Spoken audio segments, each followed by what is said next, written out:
Welcome to Beerfield. I am your host, Chris Hopper. Beerfield Hop with two P's. Joined by at Beerfield Theory. Dan Theory, how are you? Oh, you know, good. Think Ryan Miner forgot we were going a different night or something, so he may show up if he shows up. We're gonna do some combine reactions and recap. Look and see. A couple running backs had some good performances. Tight end or two had some good performances. We had a wide receiver break some records, so we'll break all that down for you. And a lot happening in the news world to get to. So before we do that, as always, we are drinking. So let's go ahead and drink before we talk about the Buffalo Bills. What's fueling Beerfield?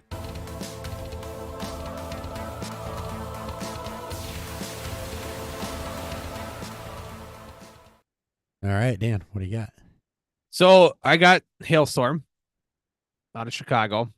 It's Irish Red season, so we are dipping into the Irish Red, called Southside Irish Red, obviously. So what's cool about them too is they have on their cans, I'll think get it to work, but if not, so it's got the flavor profile on it. So it's got dry and sweet. It's got is it malty, is it bitter? Or then it's a lighter dark, obviously based on the style. Irish Reds are going to be on the heavier copper caramel side in terms of color. So kind of cool. I like when breweries help out the novice out.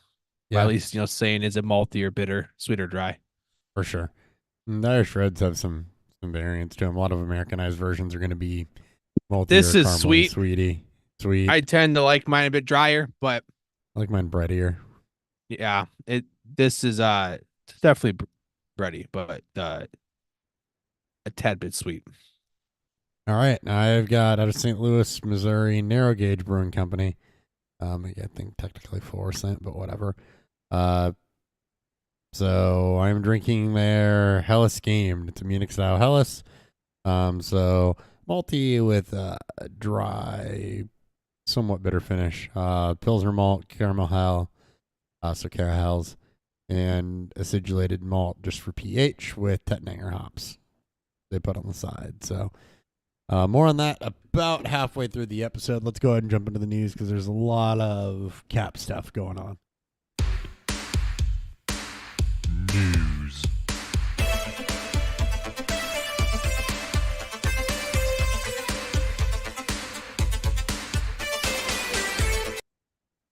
All right.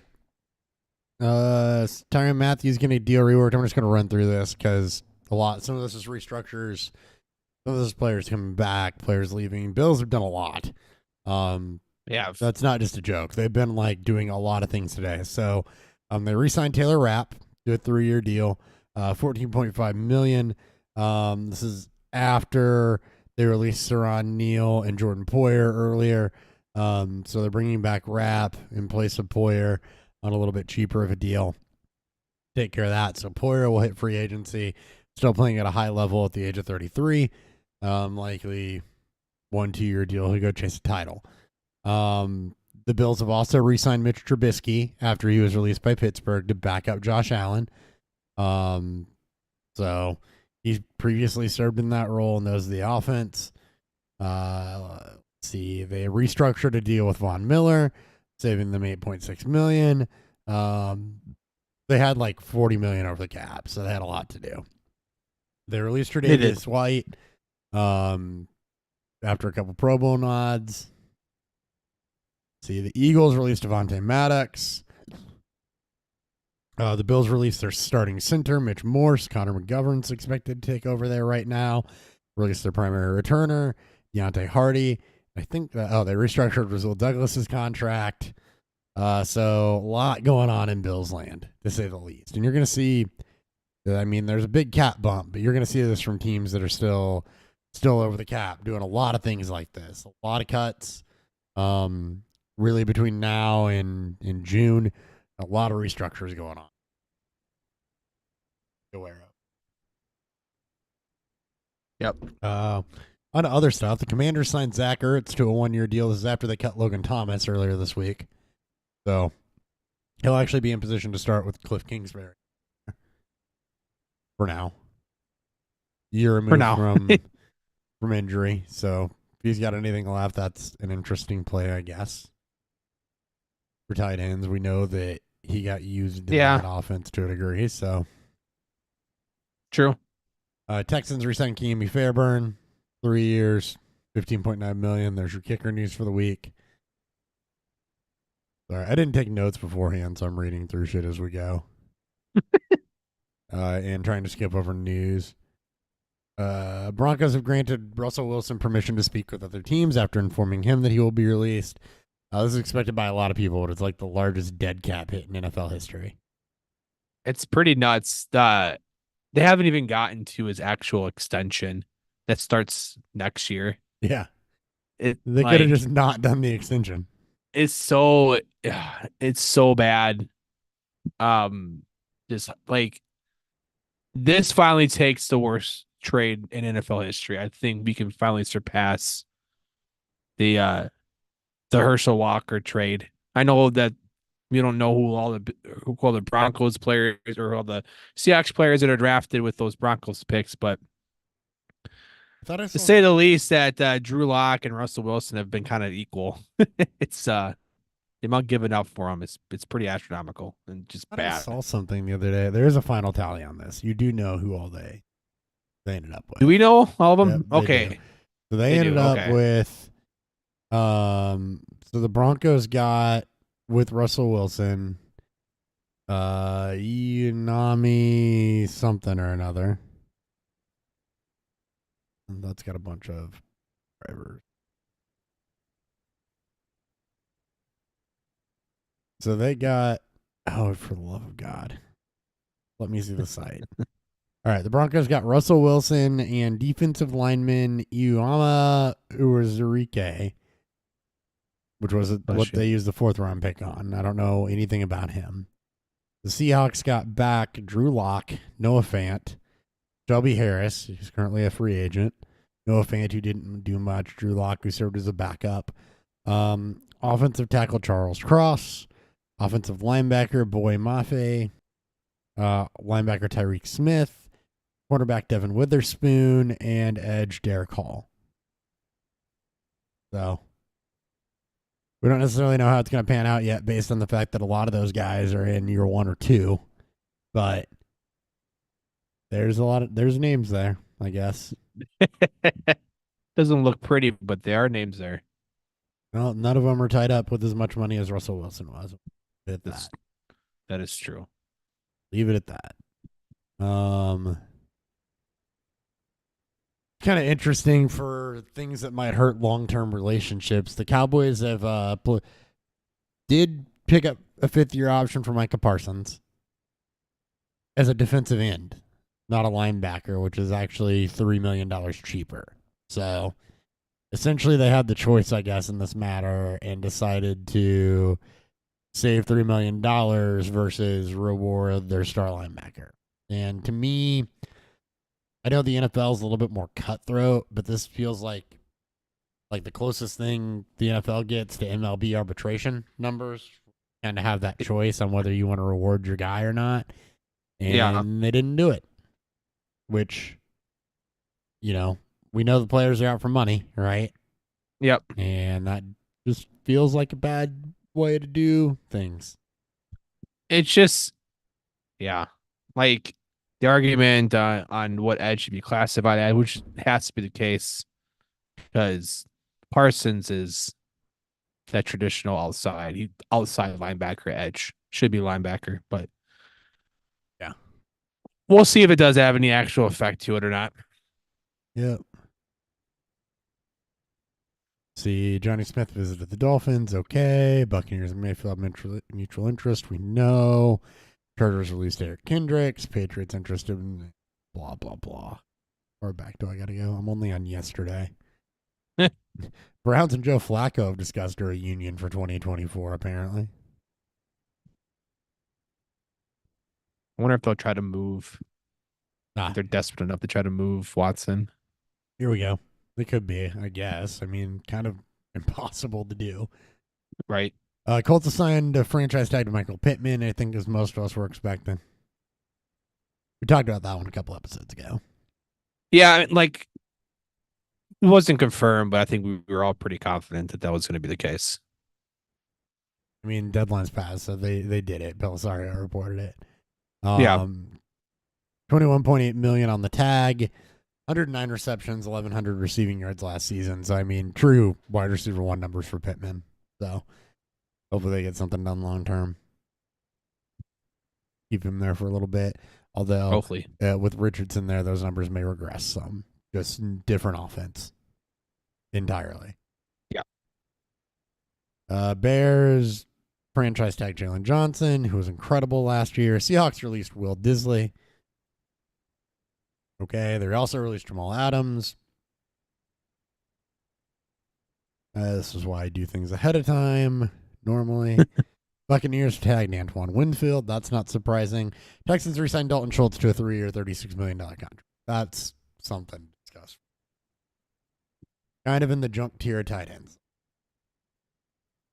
He was serviceable last year, but 630 yards, 5 touchdowns firmly puts him in that no man's land of tight end 5 to like 9, basically. Yeah, he's basically streamer with some plus. In Dynasty, you have a guy that should be the starter there for a few years at least, probably two at the least if he sucks. And I guess that's what you can ask for, right? Because this year's class outside of Bowers and Sanders from Texas is just kind of meh, and you can't expect rookie tight ends to produce what we got last year. It's gonna really throw a bunch of people off. So I it's fine. Good for Schultz, right? Should be solid on an offense that was spreading the ball around that showed some serious upside to it. So 89 targets last 2 seasons. Pretty solid for a tight end. It was his first year in Houston. So again, you're probably going to get mid-tier productivity, and you're okay with that. I mean, we talked about it again a couple of weeks ago, where if you don't have an elite tight end, this is exactly just when you're competing somebody you try to trade for. Exactly. For a backup, I don't know if I'm trading for him to be my pure starter, but no, I mean, let me put it this way: got a hole at tight end because on any given year there are going to be, I would say, 2 to 3 playoff teams that go in with a hole at tight end. Then you're gonna have to try to plug it somehow. This is just my reality for a while, and this is this is how you try to plug it, right? Because you need productivity now, so you really can't go grab a rookie. A rookie that's producing is going to cost a good amount of money, but a Dalton Schultz is on a 1 or 2 year production streak. You can probably pull away for less than premium value, plug it in for a year or two in a competitive window. I think is more. You can move a late. You can move a late. You don't pay a premium. Late for second, third. Yeah. Like you do it now. You try to gather up some streamers, and then you kind of hope one of them hits throughout the season, and then you make a move in season. Like you're not trying to trade up for someone huge at this point, unless it's like a Laporta or I guess even Kelsey to an extent. Yeah. McBride. Yep. Yeah, even McBride. I mean, Kelsey.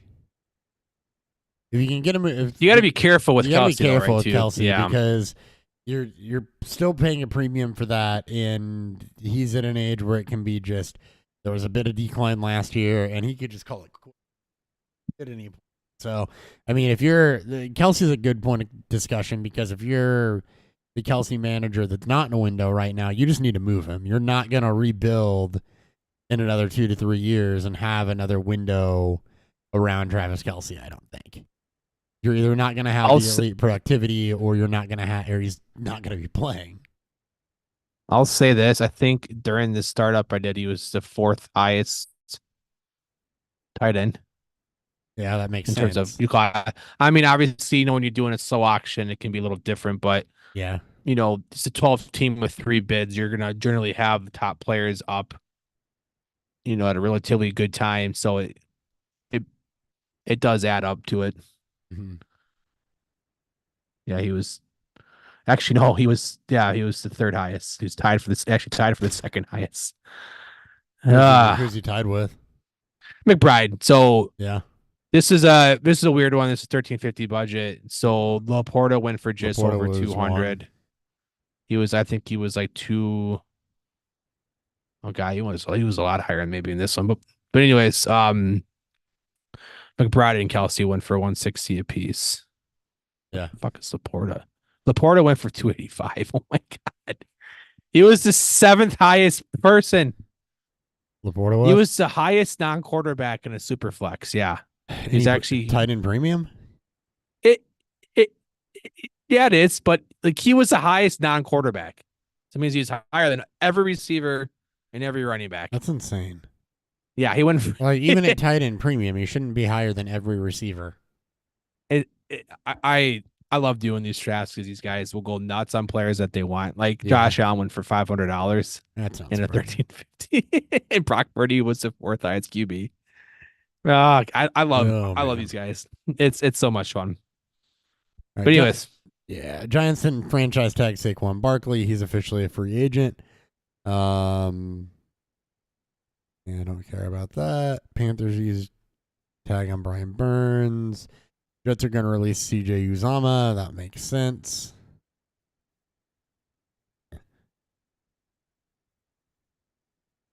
I think where am I at? Still only on yesterday. Am I forgetting anything that you can think of? Mike Evans, Mike Evans re-signs with Tampa Bay. 2-year deal?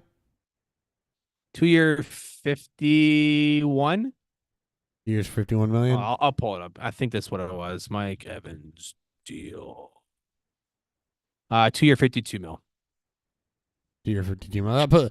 Look, the dude's just produced. He produced with Baker last year. He's doing nothing but producing 1,000-yard seasons. This may wrap him up there, but I think Evans is just, you're going to ride him until the wheels fall off for the most part.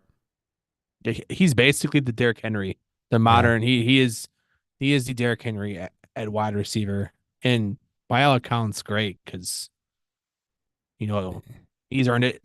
And Evans stated he wants to retire with the Bucks. So good on them getting something done. Speaking of retiring, be remiss if we didn't mention Jason Kelsey hanging it up after 13 seasons. There you go. Yep. Started his career very, very slowly, but then he credited Jeff Stoutland. If you didn't watch the retirement speech, it is a heart-wrenching journey of emotion and positive masculinity and everything that's good about things. Everything that's good about masculinity, the NFL, brotherly love, that came out in that. So, yeah, he was incredible. Surefire Hall of Famer. Got better the older he got, which is rare. Very, very much. There's the Evans deal, $52 million. Yep. I think that's about it. I don't think there was. That's the anything only, really like, at the major end of news. last week because you had a bunch of combine shit that's probably gunking this up, which we're going to talk to in a minute. Bills are expected to release Nyheim Hines. They did release Nyheim Hines. More Bill stuff. Okay, they did release. They released Nyheim Hines. They release Tre'Davious White. It's all Tre'Davious White. Yeah. All right. I think those are the only big ones outside of like rumor. I know obviously rumors are going to be flooded all over the place with the new league year started on Wednesday next week, but Yep. Or Tuesday. Tuesday. Well, with that. Combine breakdown.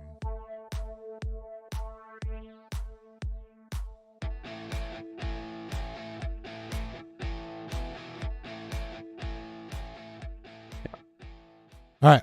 We got through the combine, so we're going to talk about the combine now. Start with quarterbacks, so let's talk about quarterbacks again for just a minute. A lot of shit being made out of Caleb Williams interviews, Caleb Williams medicals, Caleb Williams this, that, and the other, and, I get it. had this thought last week. It's like you watch him on the field and the talent's unquestionable, and we'll have time to get into that soon enough. The off the field stuff, he's been dragged for maturity. Apparently, there were conversations around that he was receptive to.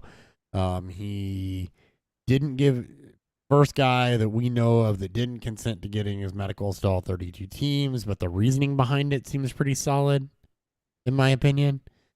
It's extremely solid. It's what every other sport does. It's that part was. Yeah, that part was overblown. Admittedly, it was reported on weird. There's absolutely there's no story. Like, I'm actually glad he did it, and I wish more players would. So, yeah, I am too.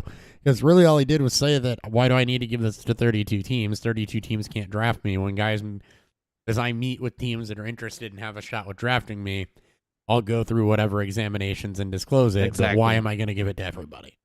Yeah, and it's been spoken on before that the players don't like it. They don't think it's tedious and time wasted. So yeah, so he just did something about it. Now, the stuff with his dad, that is a little more concerning, trying to loophole contracts and loophole NFL shit. If that's true, it's got some big LeVar Ball energy to it, to me. It's got LeVar Ball, and it's got Odell Beckham's dad, the same way that he forced him out of Cleveland. Yeah. Like, he's still a rookie. Like, he's not even a rookie yet. Like, he doesn't have an agent representing him to help with this. He's got parents involved there, which you end up in distraction front. But then again, this comes down to how much gamesmanship is going on based on what's being reported. Because as far as most NFL teams know right now, since one way or the other, the Bears are still very, very much on the fence at making this pick, right? So if you're a team that's trying to sway them, maybe more towards Fields and off of Williams, you're going to leak this shit. You're going to push this shit to them. You're going to let this stuff get out and try to game the Bears into more of a, okay, we're going to stick with Fields. We don't want this headache. Or maybe we'll look at May or whatever. You're going to try to game that a little bit. And I think there's a lot of that going on, which is going to throw a lot of negative Caleb Williams' way. Just be careful with that, because there is gamesmanship that happens around this, especially when the Bears are on the fence and don't have to go quarterback if they don't want to. He's been the guy for this draft class for 2 years. There's been a microscope underneath him since last year. Yeah, it's everything, literally everything. He painted his goddamn nails, and people shit on him for it. He got very emotional after a heartbreaking loss, and people shitted on him for it. It's the mixture of toxic masculinity and not showing emotion. And the fact is, we're in prospect fatigue right now, and people are just trying to just draw up shit as much as they can to gain engagement too. They're also trying to make money off of this while potentially hurting Caleb's character. Did Daniels not do measurements? I don't know if he did or not. I thought he did, but I may be wrong. Hold on. He did. On the site. Okay, yeah, 6'3", 210. It's just missing on the side I'm on. Weird. He's PFF, by the way. Get your shit together. Not like I'm on Bill's NFL info. It's PFF. I use NFL.com, but I just go straight onto the website. Well, that's where I got all my. I couldn't find measurements there, so I had to go elsewhere. That's fair.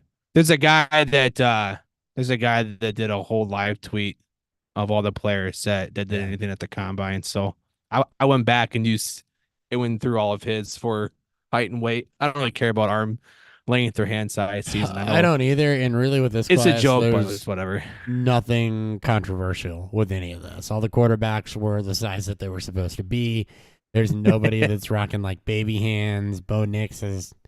Well, McCarthy's got 9 inch hands, but he also was like, most people thought he was going to come in sub 200, and he's 219. 219. So yeah, like he gained some weight. 219, 9 inch hands, whatever. You got some pancake hands with Joe Milton and Bo Nix. It's hand size season, but I mean, really, there's quarterbacks don't really do athletic testing, so I mean, it is what it is. That'll be pro day. I'm expecting more from pro day for a lot of these, Yeah. bigger names. Not obviously with Caleb, May, and Daniels, and what the other receivers that we'll get to later. So for running backs, switching over there, we were looking for people to really break out here, right? We were kind of looking at this, talking about there's a lot of guys of size, but some people need to separate themselves, and a couple of guys athletically did that. So, I think here's your most impressive performance at the combine. Are you more on?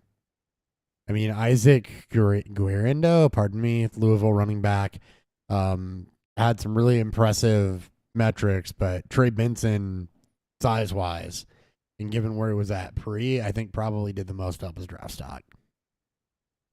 He is so in this class. This is basically 2019 without a team reaching for Josh Jacobs. So basically, because we don't have a Bama running back that actually produced, there's no team that's going to pay the Bama tax. Yeah, Jordan Brooks was most people's consensus RB1. He tore his ACL in November. He's obviously can't test, and then you get guys like Blake Corum who tore his ACL last year, and I wouldn't be surprised if there's still some lingering effects after fucking Michigan gave him 250 plus carries this year. It's basically clumped. So you got Benson did the most, I think, to help his stock get back up, get himself firmly into the RB2 range, or in the round 2 range, maybe round 3. Blake Corum, I think, did absolutely enough to he didn't do anything to hurt himself. He came in at 31 he had a great bench press. Great bench press. He has an insane agility score for his size. Exactly. Good agility, didn't test for burst, speed in 40s. Okay, we talked about that with running backs, right? How, the 10 split is almost worth more than the 40, and it was all just fine for the most part. I think for him is his height it's less than 5'8", so I went back to see historically not a lot what this looks like. There's 3 running backs that have been drafted since 2010 in the first 3 rounds. That's obviously Clyde Edwards-Helaire, Gio Bernard, and then the guy that I comp to, a better and more athletic Devin Singletary, who got 3rd round DC. And I expect Corum to still get that. It was just surprising because it's there's always that one guy that gets super hyped, and then he has this odd outlier. You're not going to not draft him because he's small. We've seen these backs, perform. Devin Singletary has been an RB2 for 3 years straight. It's insane how he just kind of finds himself in that range, and he's always disrespected, even though we, both of us don't really like him that much. But Blake's kind of that, in his own right, but he's just more productive, did it against better competition, and his athleticism is it's obviously good enough. So, yeah. And he will get, I think he will get round 2 DC. I think he'll be I wouldn't be shocked if he's the first back off the board. Yeah. Some other guys that did a bit to help themselves. You got George Holani, who came in 5'10", 208, so probably a little light. 23 years old, he is older, but really, really good burst score, good bench score, solid 40. Size adjusted speed score is not great, not terrible. He's the type of guy that if he lands in a spot with opportunity, you could probably see a little bit out of him. And then Jalen Wright's the other one that jumped out as just having a really solid athletic performance. So, a lot of this with running backs we know comes down to landing spot on draft day, but those are some guys that did a lot to help themselves. Jalen Wright, sub 4.40, 114 speed, 131 burst. He's 95th, 96th percentile for athleticism at 5'11", 210. So, not undersized at all. He was a lot of people. He was kind of the outside top 5 for a lot of people. He didn't, get a chance to truly shine in Tennessee, but I think he'll find himself in a spot. I think he will. I think this earned him potentially round 3 draft capital. But on the flip side, we're going for someone who potentially hurt their stock. Braylon Allen out of Wisconsin. He'll be the youngest player in the league. He turned 20 years old in January. So stupid young. Um, very productive with Wisconsin, but he didn't do the 40. He did both the vert and long jump, and they were terrible. Like his burst score is pretty trash because of it. And then it sounds like he didn't want to do the 40 because of how bad the vert and long jump was, and hopefully he'll do that at his pro day. But Braylon was another one of those guys. Was a fringe day two, potentially day two, because he's big and he's got great frame, obviously great size, and he was productive with Wisconsin. It was just people were looking at this like we need something to help separate you from these other guys, and you come out flat. Yeah, and in that's this way. It's hard to come out flat and do something. Like there's only so many Kyron Williams out there. You can totally botch the combine and have a productive NFL season. And he was a fucking midday 3 pick, like right. No, like again, one of those guys where like you don't expect it to happen because the numbers are bad, right? 40 times obviously overrated for most positions. Running backs are still important because athleticism so matters for running backs, and then of course tight ends. But yeah, I mean, you still can hope to do it. Like it's not like you're Jonathan Brooks and you're you're still recovering. Right. And then let's see, the guy from Notre Dame that totally botched his 40, Audric Estime. Yeah, he's the Evander. He's the Holyfield. Elijah Holyfield. Elijah Holyfield. Except he's bigger, I think. Solid productivity. He is 5'11", 221. I think Holyfield is bigger, but 4'7", 140. Solid burst score, but bad speed score. So some guys that you'll have to watch that were pretty heralded, but some guys that you're going to have to watch on their pro days. But again, couple guys that did separate themselves. Jalen Wright. We talked about Helani. We talked about Garindo. I'll figure out how to pronounce these names at some point, I promise. So Trey Benson. So there are guys, and when we get into film, we'll have a little bit more on kind of who we like, who we don't like, and why based on that. There are a couple of guys that have managed to separate themselves from the pack with this. So that's kind of what we're looking for, especially for them. All right. Get a beer review, and then we'll do wide receivers and tight ends. Sure. Beer review.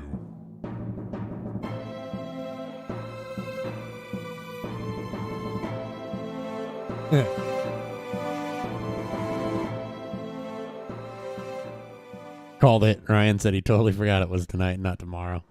Did he? It's also weird for me. I will admit this is the first time since 2017 I have not been like 60% through film work by the time the combine happens. I'm talking about all these backs, and I've looked at the stats, and now I've looked at the numbers, but I've actually not placed an eye on them. We have flip-flopped.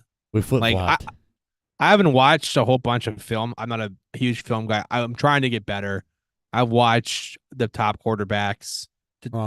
Most people's top 6. I've watched, I think, 4 or 5 running backs. I have all my data entered. I have all this stuff that I've been tracking, throughout my database.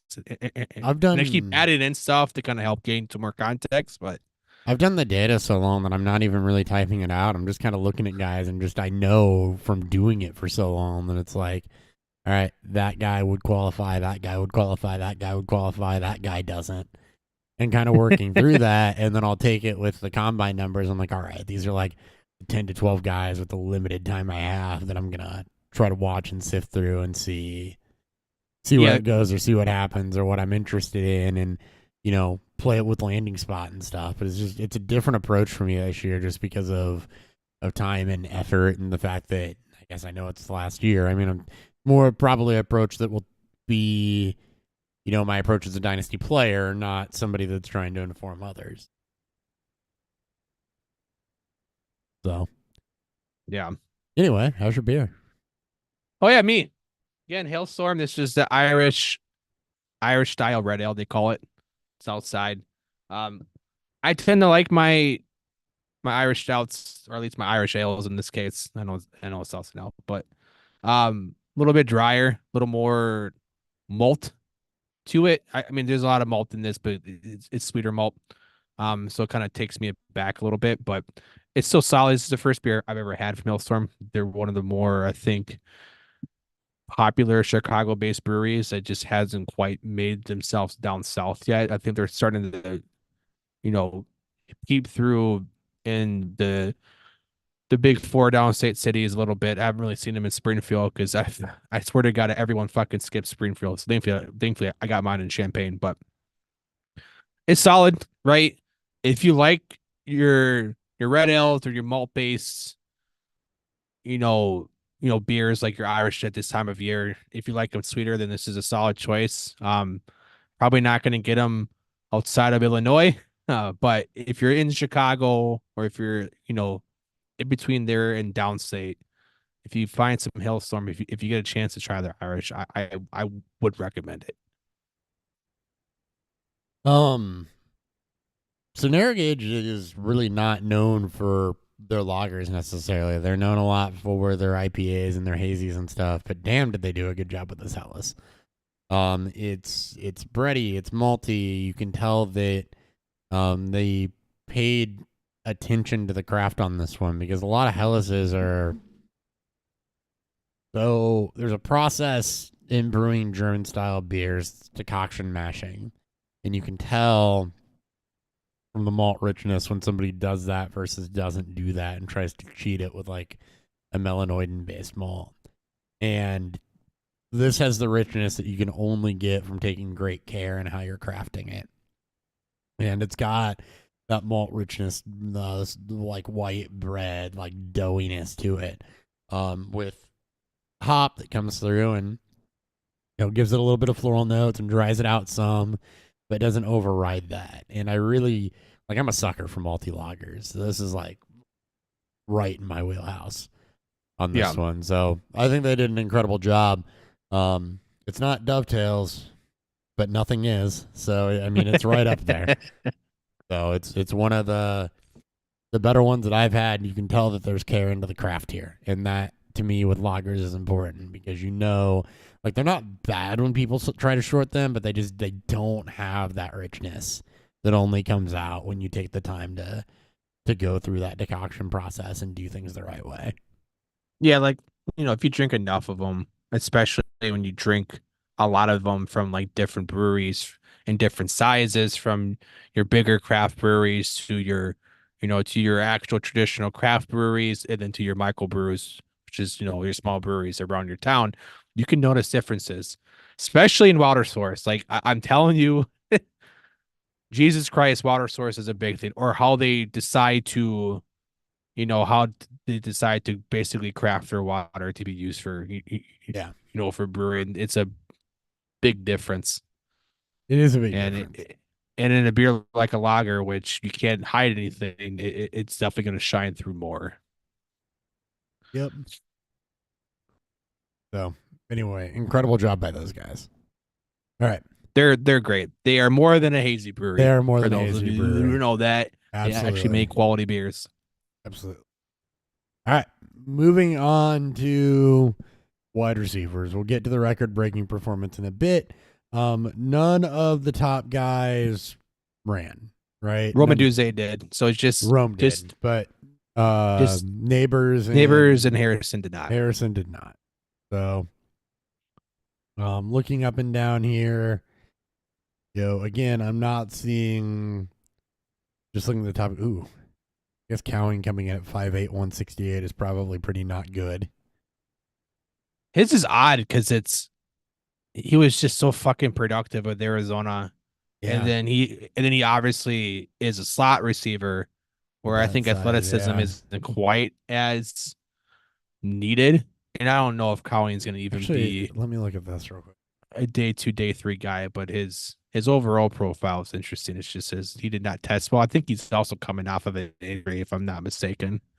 No, he had a good 40, but I mean, one of the things I look at for undersized slot receivers is their agility score. I mean, we've noticed that in several guys where everything else can suck if you're going to be a slot receiver.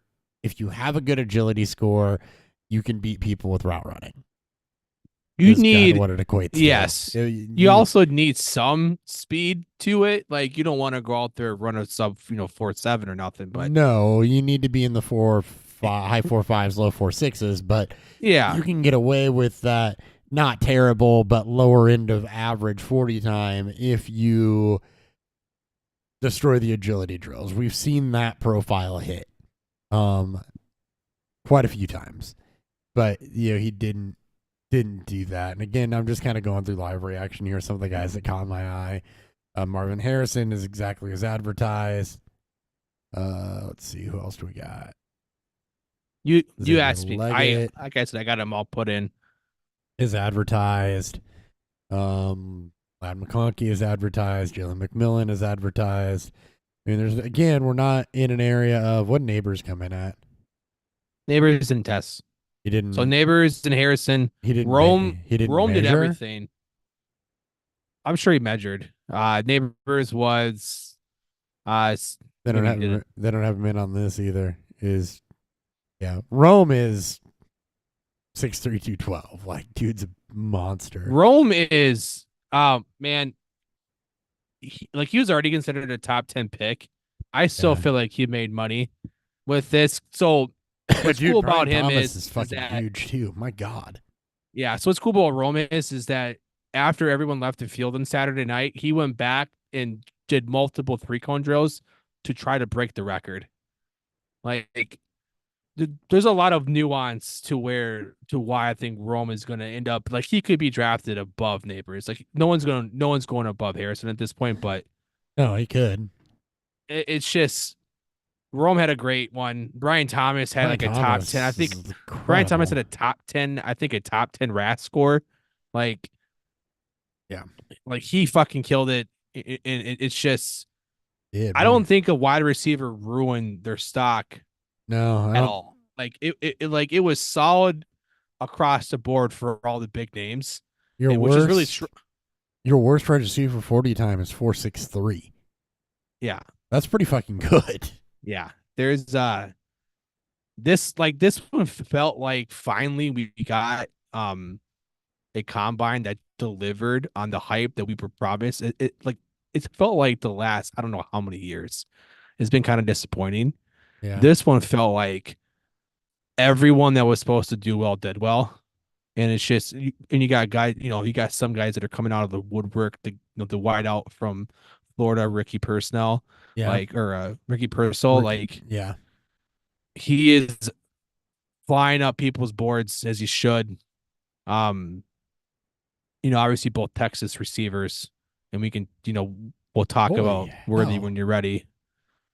Yeah, Ricky Pearsall just destroyed everything. My God. It was funny because he's your traditional white guy that tested exceptionally well. How he's where he lands and how that I'm interested to watch. He's going day 2. He's easily going day 2. Like I think some guy from Paper predicted we're gonna have 8 receivers in the first round, which would be maybe historic. I think we're also gonna break the day 1, day 2 record. Like with the wide receiver free agent pool being dried up or getting more dry, with all the top guys they're getting locked up or franchise tagged or people are going to be reaching. They're going to be drafting these guys.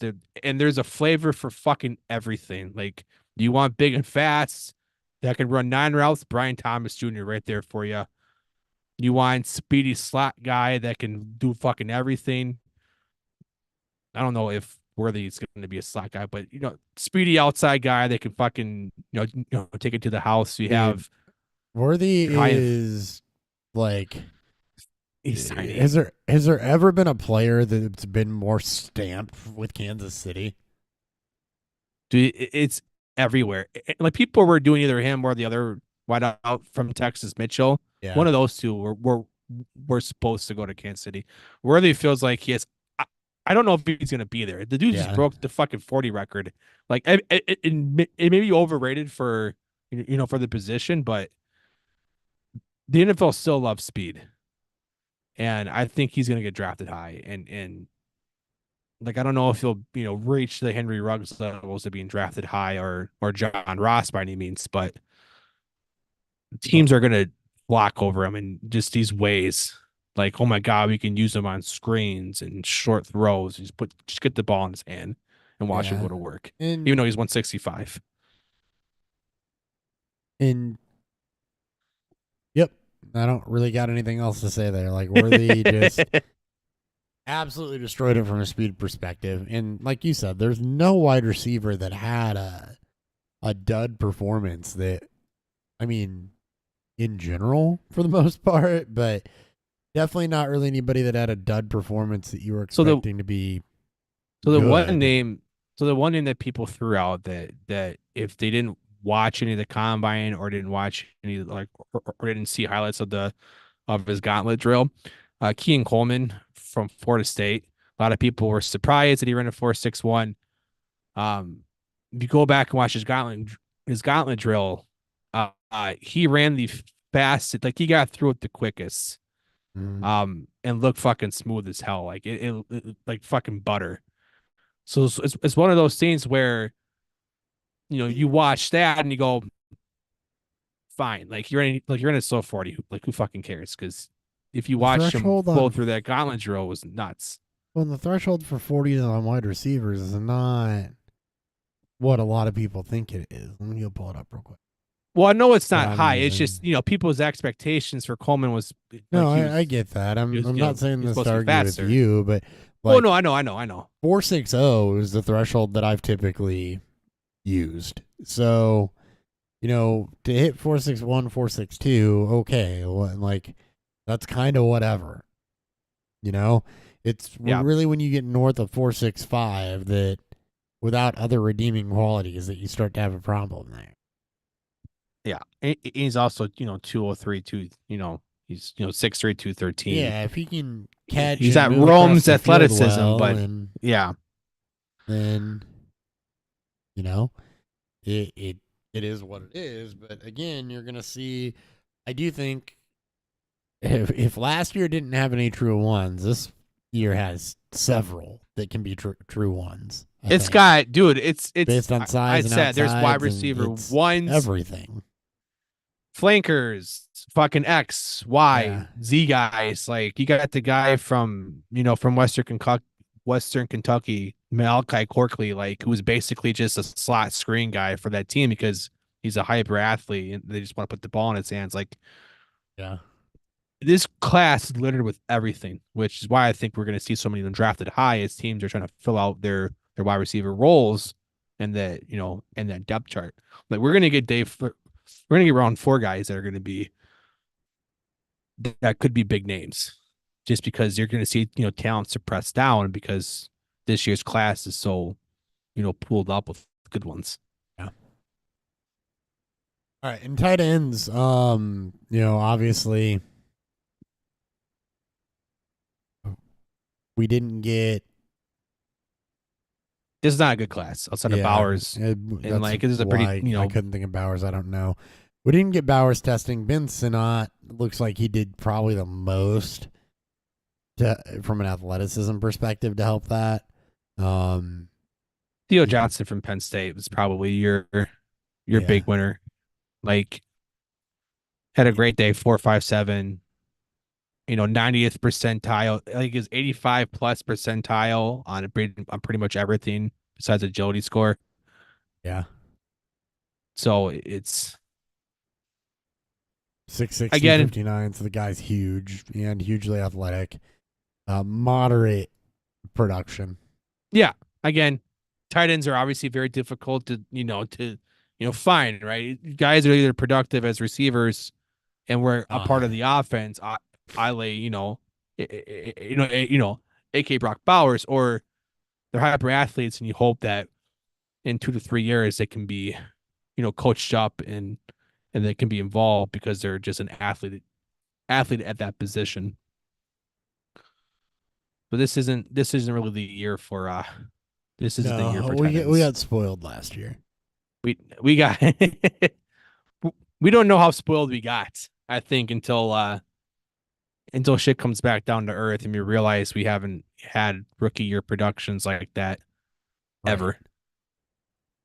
This year you're looking at probably getting spoiled by by the wide receiver compared to the last couple.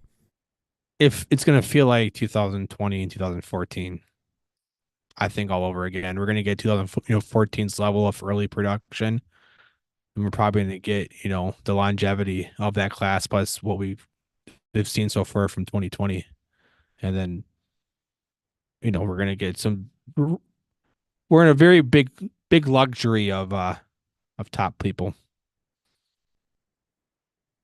All right. Anything else on the combine before we wrap this thing? No, I don't think so. I don't think there's anything else that really jumped out that I want to talk about. I think in general that nobody really hurt themselves. A couple running backs, maybe not quite what we thought, but Bo Nix probably hurt himself the most. Did he? He had a bad Senior Bowl. He didn't have a great combine, Drills.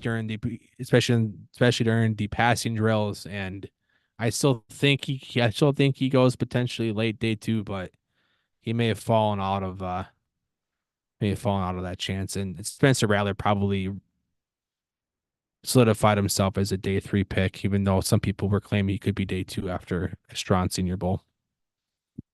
All right. Well, that's the show. We'll be back next week to talk about something. I don't know what we're doing. I got Dynasty 101 down as a parameter and a prep, but I don't know if that's what we're going to do or not. Maybe we'll do an auction episode. We got free agency. We can do early free agency talk. We can. We're going to be 2 days into it by that point. Are we? Sarah's free agency opens on Wednesday. The new league year is Wednesday next week, March 13th. Tampering period. Probably Monday. Be my guess. Generally, it's a day or 2 before it starts. Thought I had that lined up right. Hold on. March. Training period.